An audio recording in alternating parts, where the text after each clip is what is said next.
Bienvenidos and welcome to Inside the UPSL on TVE Max and on TVEmax.com. You can find us on Twitter, Facebook, and on Instagram. That is at UPSL Soccer. I am your host, Alex Naveja, and alongside with me tonight is Dennis Pope, as we are here every Thursday to bring you guys the latest news on the fastest growing pro development soccer league, the UPSL.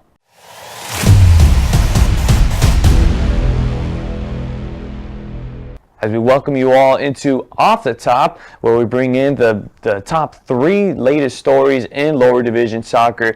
For starters, we have the United States Soccer Federation and the Soccer United market, along with the MLS, agreeing to the training compensation and the solidarity payments. What does this mean for the UPSL, along with any other soccer leagues?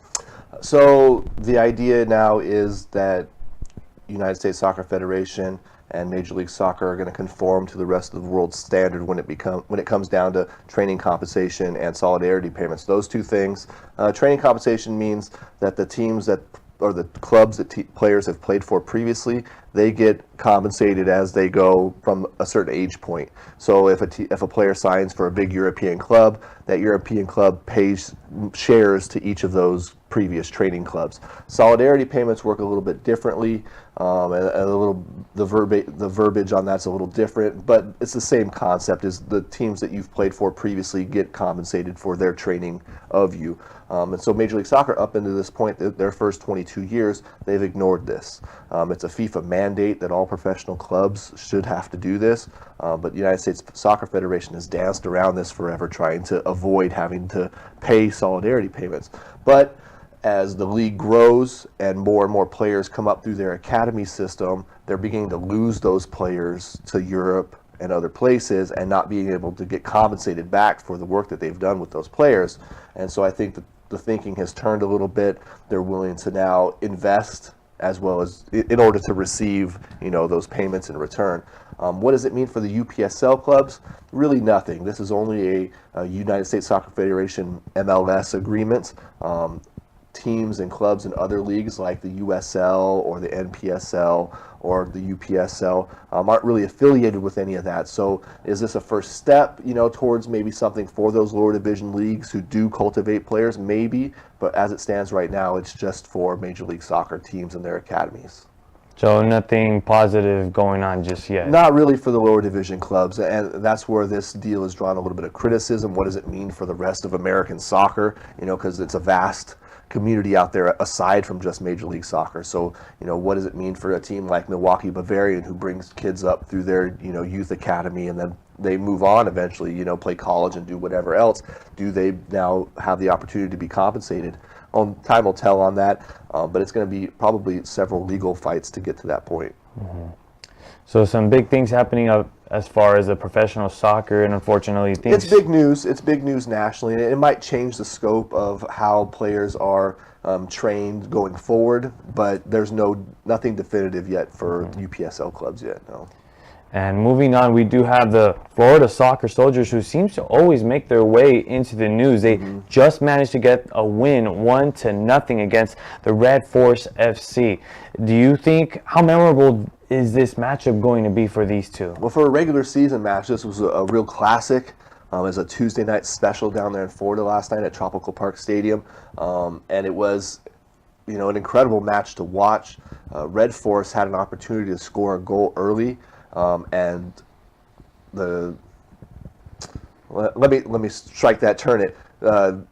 Soccer Soldiers had an opportunity to score early, and the Red Force keeper came up massive with a couple of saves down in their end, and to hold on to the game. But Soccer Soldiers, super talented club, they found a way to get a goal.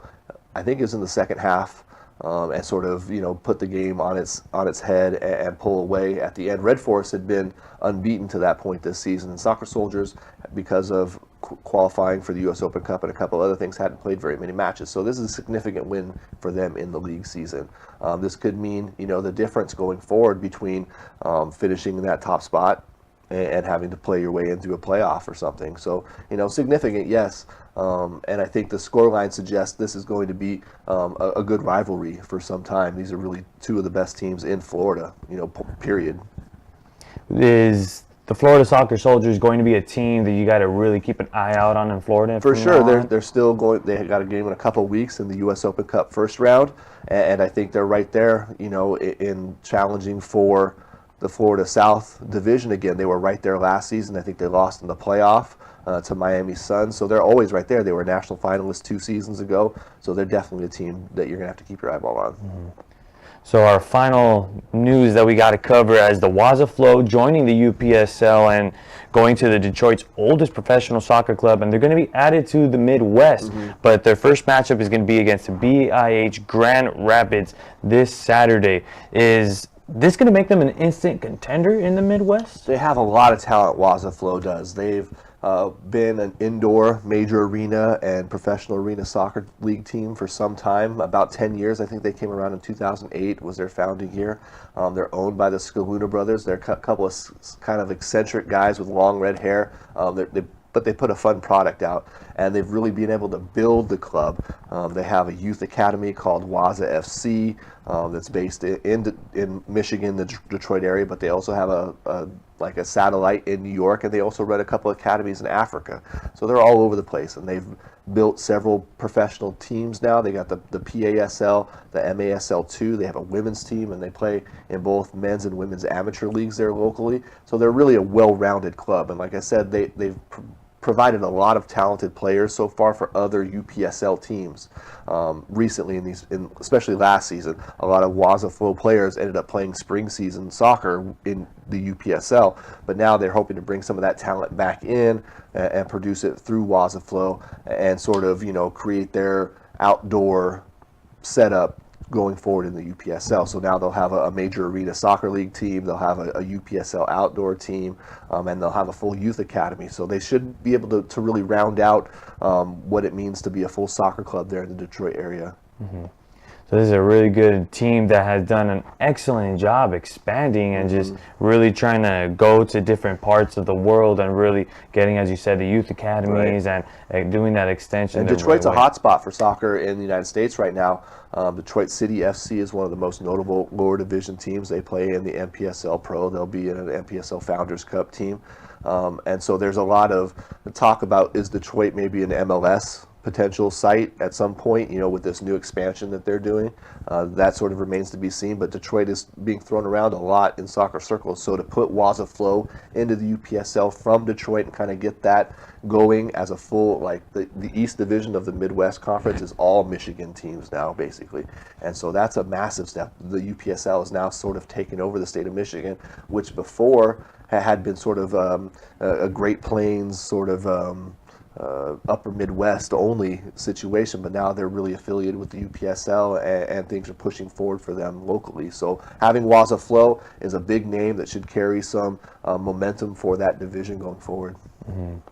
But we're going to go ahead and take our first break. But when we come back, we're going to have Eric Gonzalez from the Las Vegas Lights FC joining us in just a few minutes. And don't forget to follow us on all of our social media platforms. That is Instagram, Facebook, and on Twitter. That is at UPSL Soccer.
Welcome back to Inside the UPSL, presented by TVE Max.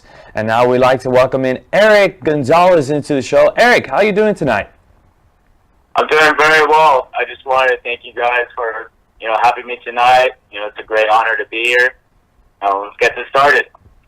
Well, we appreciate you coming on, Eric, and coming from Las Vegas. But, what's it like playing for a pro team over there in Vegas? Oh, it's honestly one of the best feelings in the world. This is actually my first professional gig. I have a lot of people to thank for, getting this opportunity in the first place.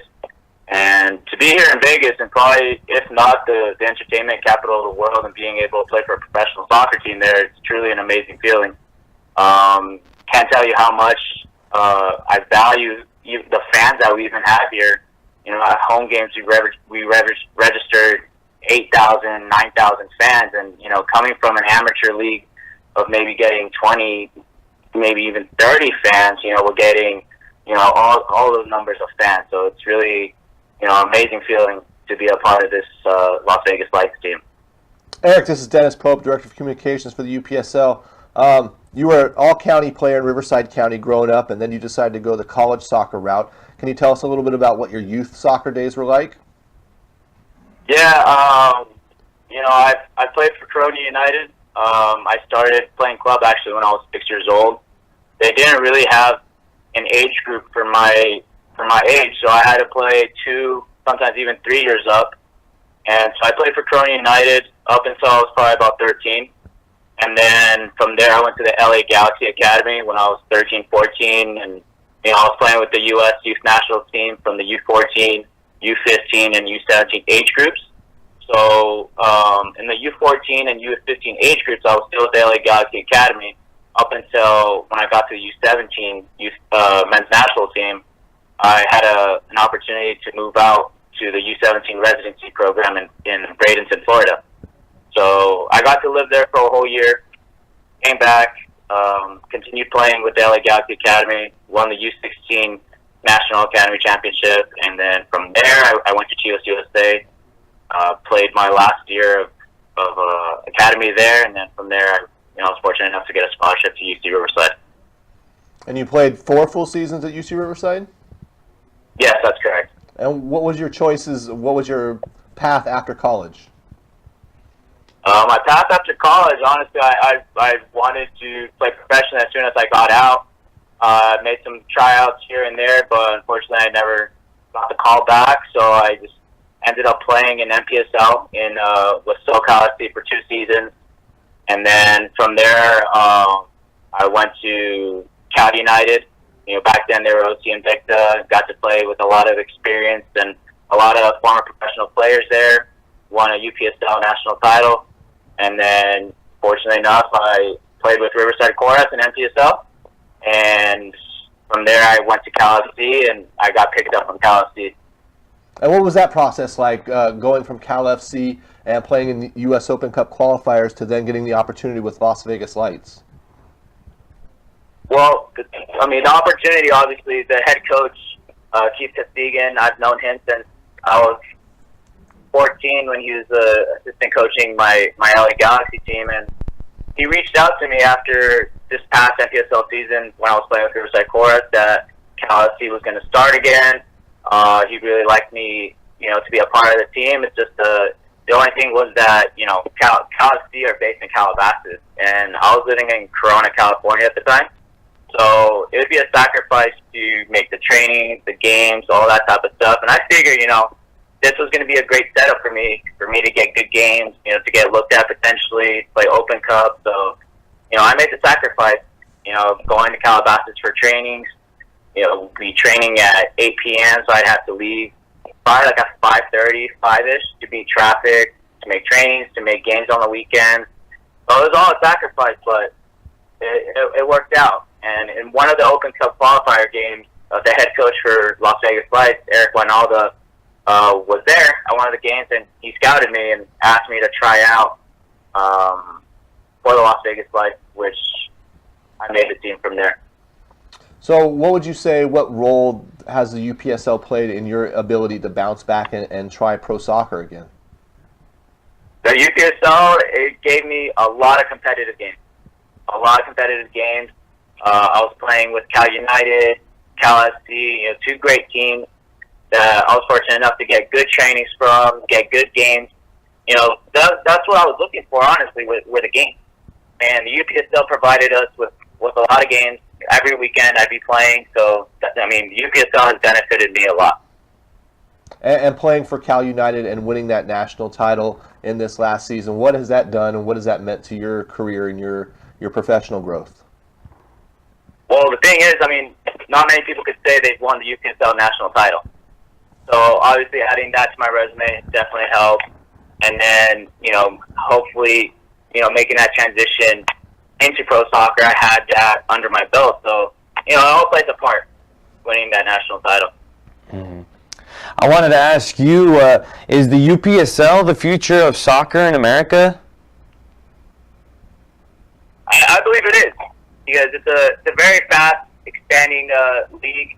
There's a lot of teams. I get the notifications of how many teams are starting to form and all over the United States. Like, I get a notification that there are teams in Alaska. I didn't even know this. So it's great to see that soccer is being built, and it all has to do with UPSL. UPSL provides all these great games, has all of these teams that are looking to compete, and the fact that UPSL has promotion and relegation, I think that's definitely a great idea to have as well in your league. Yeah, it's like every day that our guy Dennis Pope is reporting on new teams coming in almost on a daily basis, and the UPSL developing every day. But I know the Llamas are getting pretty crazy over there in Las Vegas. Have you gotten a photo shoot or anything going on yet? No, not yet. Is it are you going to put it in the planner? Are you going to make that happen at all? I'm not sure yet. I'm just, going day to day, living, professional career. I got to make sure that this is my first priority, and, I got to make sure I got to do what I can to, help this team. Mm-hmm. Well, Eric, thank you so much for your time today. We appreciate you stopping by. Thank you so much for having me. It was a pleasure. Thank you for coming by, and that was Eric Gonzalez. As we're going to go ahead and step aside and hear from our sponsors. Mr. John manages a small football club with just a few followers. Every day he wonders, how can I attract more supporters? Internet is the answer, but a channel is time-consuming, expensive, and hard to maintain. Everything has changed since Mr. John met MyCujo, the football broadcasting solution for small and medium-sized clubs and leagues. Mr. John noticed how everything has started to change quickly when supporters and fans began to arrive. If you want your club to enjoy the same benefits as Mr. John's, sign up with MyCujo.tv. Attract more followers for your club and empower its business now. MyCujo, democratization of football broadcasting. MyCujo.tv. Welcome back to Inside the UPSL, presented by TVE Max.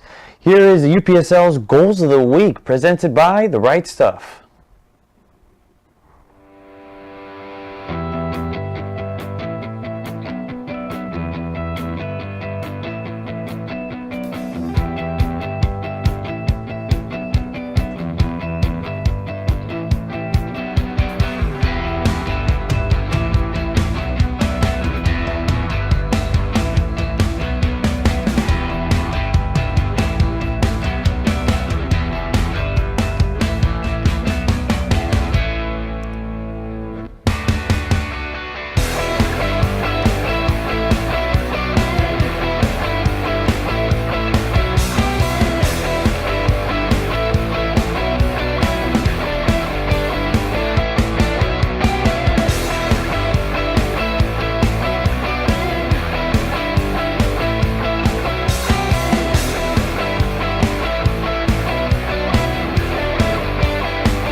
And those are the UPSL goals of the week. A lot to choose from. Dennis, I'm having a hard time even just trying to pick one. All 4 of those are great goals to shoot from. Yeah, for the first week, that's a fantastic batch to pick from. I think the fans are really in luck this week with the choices.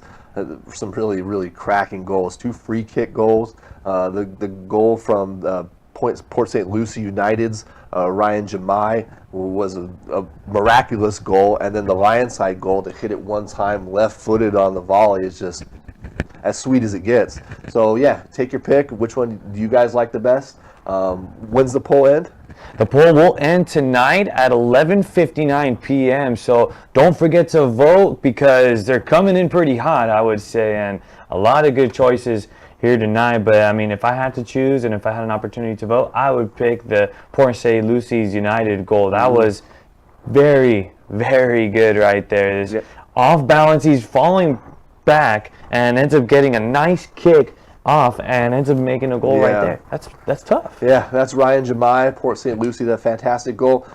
Michael Reyes' goal for Inocentes on the free kick was nice. Ricardo Velasquez of San Juan at the top of the box, that free kick was upper 90. And then the Lionside goal by Jacob Gill, like I said, left-footed first touch volley. They're all super goals. We can't thank the Right Stuff enough for presenting this and sponsoring the Goal of the Week promotion again. So really cool. Get your picks in. And definitely some very good choices and going to be pretty tough to choose. But, I mean, nothing to take away from those free kicks. Definitely very tough kicks there and being able to go around the defense right then and there. Some tough shots right there for those players, right? Yep. And you like the Port St. Lucie goal. I think if I was to be as partisan as possible and not do my job, I would like to see a kick on the run of play, so I might lean toward the Lionside goal. I might lean that way, but I think any of those goals is deserving of the winner. And I think currently there's more than 300 votes, and the Port St. Lucie goal is leading, so it has a good chance.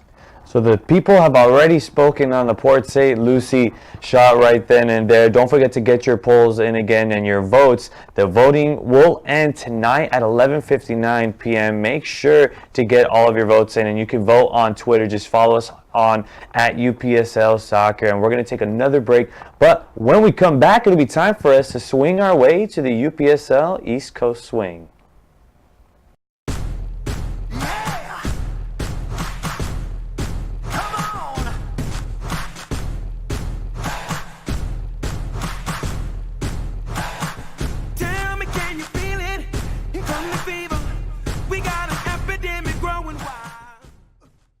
Welcome back to Inside the UPSL, presented by TVE Max. It's time to make our way to the East Coast Swing as we talk about the pressing topics across the UPSL East. First stop, we have Florida, as the PSL United got the Inside the UPSL push with more than 2K views. How big is this with that many views? I think that's astonishing, to get that sort of number for a regular season game this early in the season. To pull in 2,500 viewers or whatever their total was, 2,460 or 2,340? I'm just guessing at this point. But still, a fantastic number, and I think that is the regular season record to this point.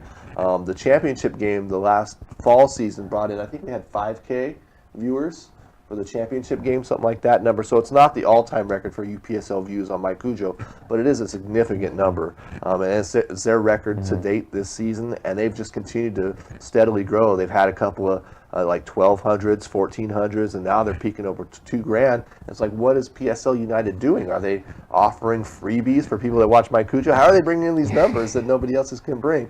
So everybody else is around, 500 total views. It seems like people are growing, but they're like, they're another exponential level above what people are pulling in on MyCujo. So we're just wondering, PSL, what are you guys doing? What's going on down there? You got to spill the beans on us, please. And earlier you were guessing numbers, 26-15, 27-19. I was just guessing numbers too. You were doing that earlier too, so I just wanted to guess some numbers as well too. But moving on, we're gonna go ahead and make our way over to the southeast, and the Del Sol FC quietly off to a 4-0 record in Mid-Atlantic South A Division. What has worked so well for the squad? Well, clearly, they're clicking. I think they're +6 in goal differential. I think they've scored 9 goals in 4 matches so far, so they're getting a consistent offensive output. But they've gone under the radar there in the Mid-Atlantic. With teams like Low Country United and Savannah in a rivalry match coming up this weekend, kind of stealing a little bit of the spotlight. And then also on the north end of the Mid-Atlantic with World Class Premier and Baltimore United and that new rivalry kind of taking up some of the spotlight. So Del Sol off to a great start so far, undefeated 4-0, like you said. I think, if they can keep pushing, they're going to make some noise come the playoffs and probably surprise some more people. The old saying goes, work in silence and success will be as loud as possible. I think I bombed that, but it's a metaphor. But you know what I'm trying to say, right? All right, well, we're going to shift our way over to the Atlanta Caribbean as a non-League America has announced the division as its newest doc focus. What are your thoughts on this new announcement? Well, Non-League America is a UPSL media partner. They've been covering lower division soccer now for several years, and now in the last 2 years they've begun creating documentaries, like full-fledged documentaries about some of these clubs in lower division soccer. And so now they've announced that their next focus is going to be the Atlanta Caribbean Division, which I think is fantastic. There's so many great stories coming out there. The league itself is 20-ish years old, and so they're now in just their second season in UPSL, but they have a long history there in the Atlanta area, and the league is created by Jamaicans and Haitians and all these people from the Caribbean, Dominicans and so on and so forth. It has built really something special there in Atlanta. I think the non-league documentary is really going to show that. So we're excited to see that. We're very pleased and privileged that Non-League America has chosen this as a documentary focus, and I think it's going to really help promote the UPSL's diversity nationwide and showing what the UPSL is about, how the UPSL can come in and affect change in places where soccer has been but has sort of languished locally. Bringing in the UPSL has given the Atlanta Caribbean Division new life, and so hopefully the Non-League America documentary will show that.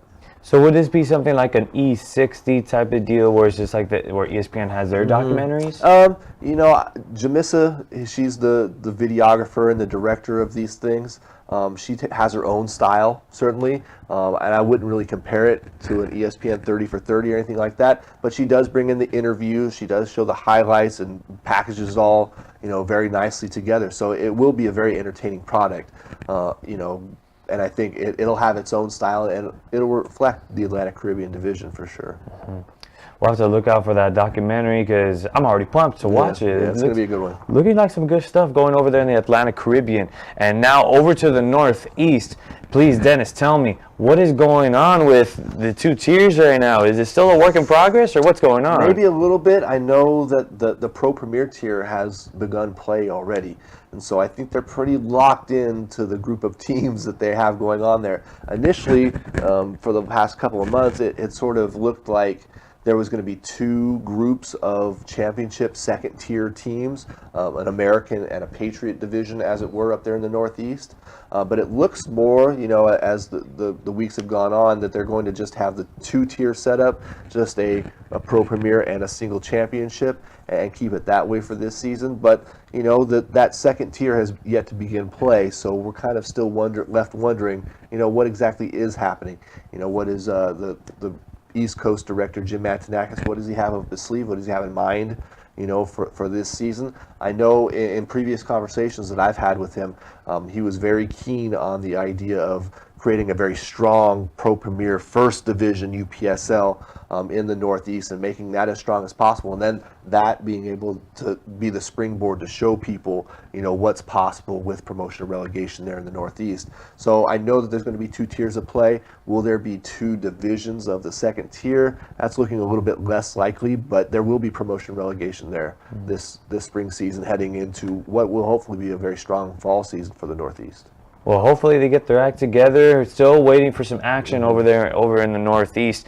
Now making our way over to the Midwest as DeKalb County United getting a 2-1 victory over the FC Diablos in that preseason tune-up. What can we be expecting from the Midwest? Well, also a place that's just about to get cracking this season.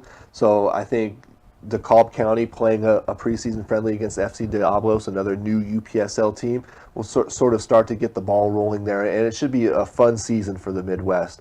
I think all eyes, of course, will be on Bavarian, the reigning champions, and of course in their 90th year, they have a bunch of celebratory things going on there that we've talked about before. But there is, 24, 25 other teams in the Midwest, all with their own storylines this season. I think just this one is just the beginning of some really special things that are going to happen there in the Midwest this season. This will be one of the most anticipated seasons for lower division soccer in the Midwest, and ever since the Great Lakes Premier League sort of joined the UPSL, this is sort of the momentum and the moment that a lot of people have been waiting for. This, full-fledged, ready for the next step kind of scenario for the Midwest team. So there's a lot of anticipation for the Midwest this season, and hopefully, it really shows with the quality on My Cujo. I think all the teams in the Midwest are pretty much locked in for My Cujo this season, so it's going to be available to watch, and everybody's going to get a chance to see it. So can they get 2,000 views as well? Judging so far by viewership across the country so far, you would think PSL is like an outlier. Maybe they're doing something like we said, that's different or special. But there are teams in the Midwest with massive historical followings, so I would not be surprised at all to see teams definitely crack 2,000 for game days and even push that number.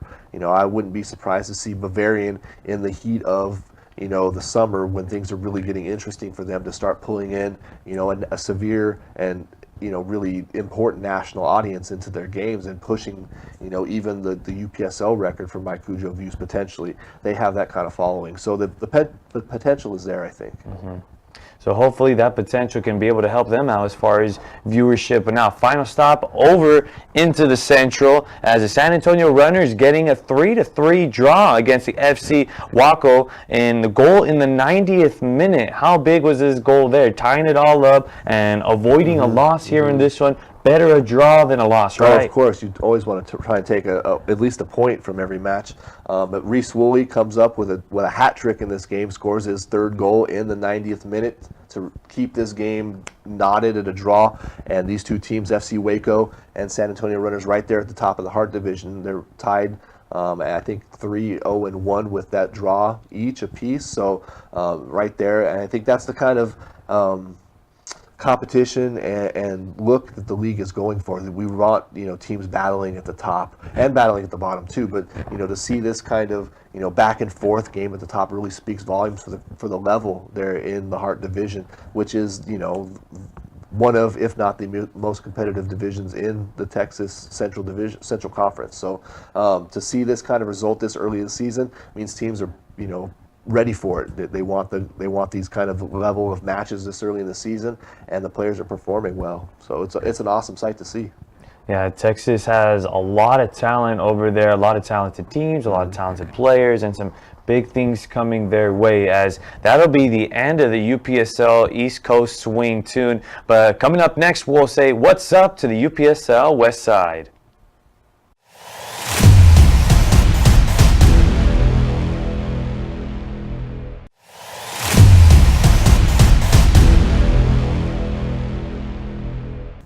Welcome back to Inside the UPSL, presented by TVE Max. As we say, what's up to the UPSL West Side, as we check out what's cracking on the UPSL West Side.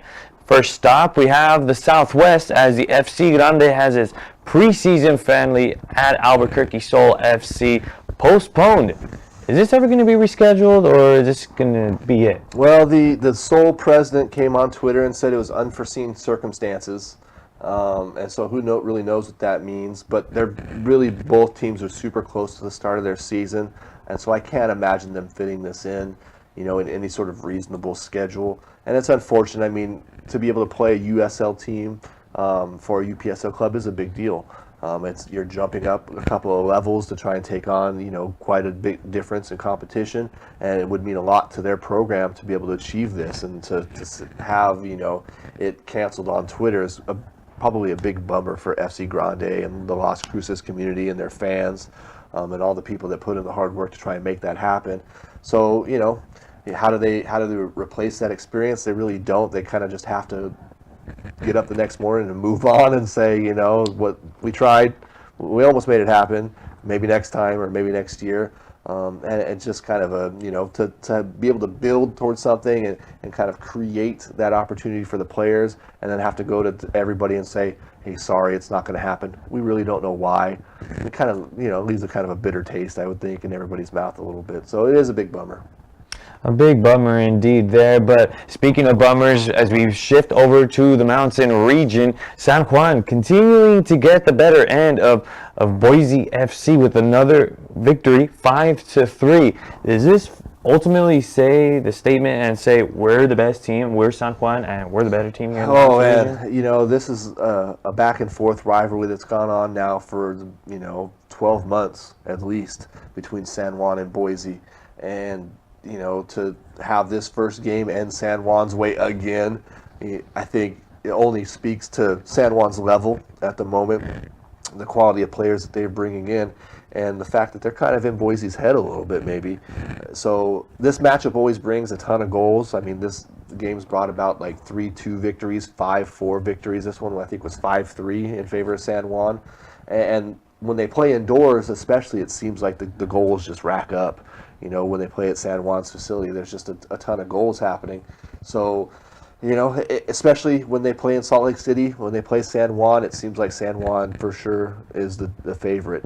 They take it to Boise and they play at that facility at Boise State, clearly a little more even, and Tyson Fox and Boise FC, the Cutthroats, are a little more comfortable, you know, in their own facility. So things might change a little bit when they get back to Boise. But for now, San Juan is the class of the Mountain Conference right now. And, you know, rivalries are already pretty sweet in sports, so nice things there going on as far as rivalry is concerned. At least a peaceful rivalry going on. I wouldn't go that far, but yeah, it is a rivalry. So now let's go to where it's a little chillier as far as the spring season is coming on, and we're going to move over to the Pacific Northwest. As how would the addition of two teams change things up there in the UPSL at Alaska? In the newly christened last frontier division of the Pacific Northwest Conference, I think right now Alaska is only 4 teams. And so that's going to create a schedule where these teams are probably playing each other 3 times this season. How would adding an additional 2 teams change that? Well, you get to 6 teams, and then you have 5 and 5. So you can play a full 10-game schedule and play both home and road, and it really evens everything out for everybody. You sort of can visualize the schedule and see how it goes. So I think once Alaska and the last frontier division adds those second 2 teams and gets to 6, and then it'll be a real stable thing. 4 teams can be a little tenuous because when you only have 3 games against 3 other teams, those games become heated very quickly. You see those teams the second time that season and then the third time this season, and you guys already are building grudges, which might be good for the fans and sort of the entertainment value, but in terms of being a player in that league, having to watch your back all the time because you're playing these guys all the time, it can be a little tenuous. So I think, it does a lot for a division to try and get the 6 teams. Like I said, it spreads things out. It creates a little bit better of a schedule situation. So what is the earliest that we can expect a first game up there in Alaska? I believe the first game is scheduled for June 7th. They're going to play a summer schedule. They can't play.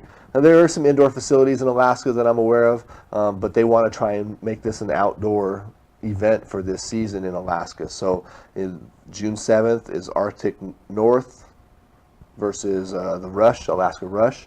And so that'll be the first game of what is hopefully a beautiful thing there in Alaska, a full sprouting of pro development soccer there. Mm-hmm.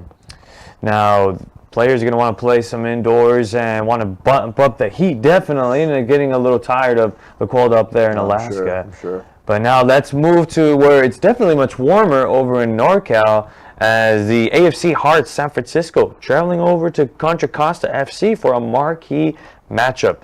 Can the Hearts steal the 3 points that they're missing? Potentially. Contra Costa hasn't played in a couple weeks. They might be a little rusty. They had some Liga NorCal stuff going on this past week. So, who knows what kind of game shape Contra Costa's in. AFC Hearts, they're on the come up in the Wild West. And they're really looking at this game as a potential, game changer for them.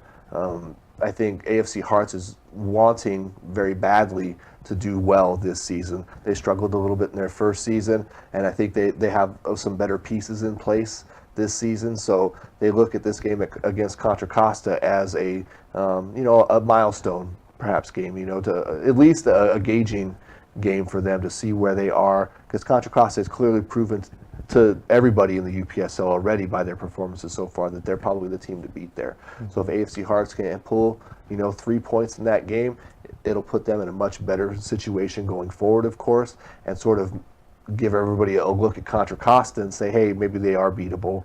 Maybe they're not this juggernaut that's come in all of a sudden to destroy everybody, right? So I think it's up to AFC Hearts to prove that they're up for the challenge. So do you see this game as a little bit as a statement maker for the AFC Hearts? It could be. I mean, they're going into Contra Costa's home stadium to play this game, so to play well there will be difficult, but I think it's achievable. They got a good squad. They have good management. They're going to travel well. I know they have a decent following there. They're growing their supporter group there in San Francisco, so it's not a far game from them. They should travel well. It should be a good game for them. So there you have it, guys. Anybody that's in NorCal, make sure to travel with the AFC Hearts there and support for your team there. But now, final stop, let's shift our way a little more down south, more to SoCal, as we got some news going up there. Do you think the north-south model, should that come to an end, or do you think they should do more of the 4-division deal? Well, we saw this question on Twitter this week. There are 52 teams playing here in SoCal this spring season, and so it sort of creates a scenario where what's the best format for those teams to play in.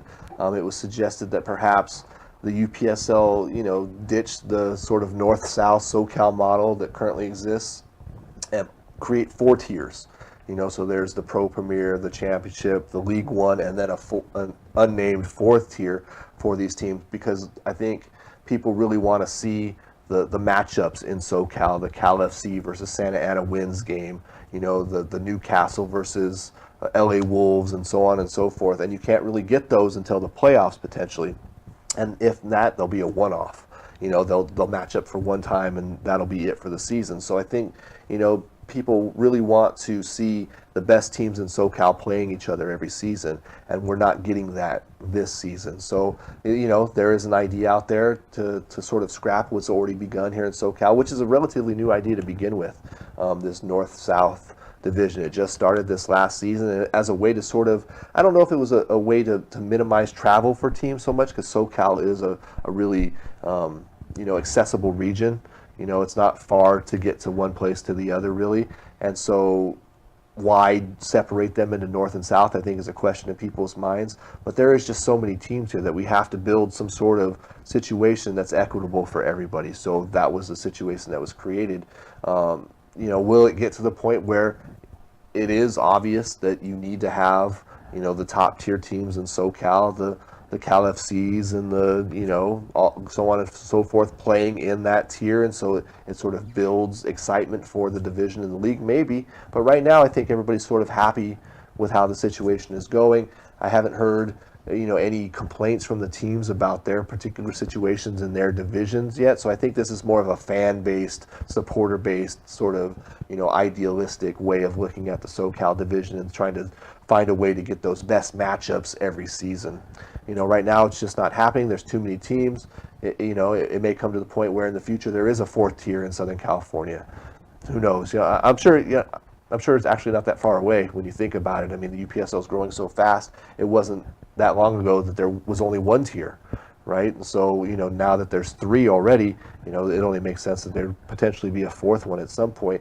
Will we go to a, strictly Pro Premier Championship level and keep all those teams together that are, no matter what region of Southern California they're in? Maybe, but that's at least not happening this season or next season. That would have to be a board-related decision going in for like fall 2020 or spring 2021. Mm-hmm.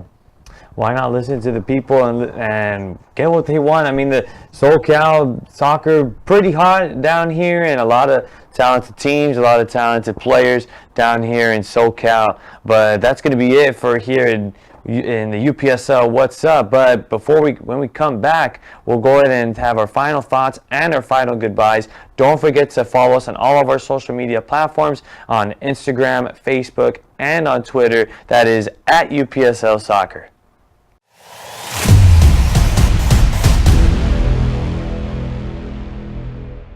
Welcome back to Inside the UPSL, presented by TVE Max. Fans, we invite you all to leave your comments below, and we'll select very few questions and we'll answer them after every episode. As we did have a question presented to us last week, we're going to go ahead and give it our best shot to answer it. Question is for you, Dennis. It is, what is the difference between League One in Texas compared to League One in California and Florida? Well, technically there is no League One in Florida yet. So the differences between the SoCal League One and the Texas League One, the SoCal League One was a pre-existing league called the Cal Champs League that operated in the Valley area of Los Angeles. And it was a pre-existing men's league that affiliated with the UPSL. And the idea is their champion will get the opportunity to be promoted into the UPSL Championship. Granted, they meet certain league minimum standards. You know, they're able to find a place to play that fits the standard of the league and so on and so forth. In Texas, that's a full-fledged third tier. Teams will be promoted into the North, we'll call it the Central Conference North Division, right? They have 3 tiers there. So the championship of League One will be promoted to the championship division, and the bottom team in the championship tier will be relegated to League One. So there is a real thing happening there in Texas, and that's all been created there by Matt Kalla and his colleagues in Texas. So, you know, it's a little bit different there in Texas. They have a real setup, you know, a Pro Premier, a championship, and a League One, and it all, you know, runs through promotion relegation. Here in Southern California, the championship tier the bottom teams won't relegate to the Cal Champs Division League One here. That's just not a setup that's been created. So there isn't full promotion relegation here in Southern California. There's promotion. There's not exactly relegation, really, but there is full promotion relegation in Texas, and I guess that is the key difference. And then, of course, in Florida, it's just the 2 tiers now, and it's only in Central Florida where they have the championship tier and the Pro Premier tier. So the only 2 places that have 3 tiers are SoCal and Texas, and only Texas has full promotion relegation between the tiers. Mm-hmm. Well, we hope that we were able to answer that question. Again, you can leave your comments below on every video that you guys see, and we will go ahead and select a very few before the show ends on our final thoughts. And don't forget to leave the comments. But we thank you so much for joining us tonight. We thank Eric Gonzalez for joining us tonight. And as always, we thank Dennis Pope for being with us tonight. I was your host, Alex Naveja. Hope to see you guys next week. Have a good night, everybody.